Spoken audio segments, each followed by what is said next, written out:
চার মিষ্টি বক্স সাবান কেটে কি কি গিফট বের হবে। সবার প্রথমে গ্রিন মিষ্টি বক্স। আর যখন এটা খুলে দেখলাম, দেখো গাইস এর ভিতরে একটা কয়েন দেখা যাচ্ছে, কিন্তু এই কয়েনটা কত টাকার আছে সাবানটা পুরো কাটার পরই জানতে পারবো। ও ভাই দেখো 2 টাকার কয়েন বের হলো। এবার 2 নম্বরে হলো মিষ্টি বক্স। ও ভাই দেখো দিলওয়ালা সাবান, দেখি এটা কেটে কি পাই। ও গাইস এখানেও একটা কি দেখা যাচ্ছে, চলো তাড়াতাড়ি কেটে বার করি। ও গাইস দেখো এবার 5 টাকার কয়েন পেয়ে গেলাম। 3 নম্বরে রেড মিষ্টি বক্স। এবার এটা কেটে দেখি কি বের হয়। কি বের হবে, কি বের হবে? আরে এখানে দেখো গাইস কি একটা সোনার মতো চকচক করছে। আর এটা কেটে বার করার পর দেখি, ও গাইস আমি ভাবতেই পারিনি একটা সোনার ছিপা পেয়ে যাব।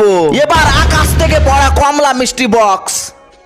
গাইস দেখো এটা হালকা করে কাটার পর প্লাস্টিকের ভিতরে একটা নোট দেখা যাচ্ছে। যদি তোমার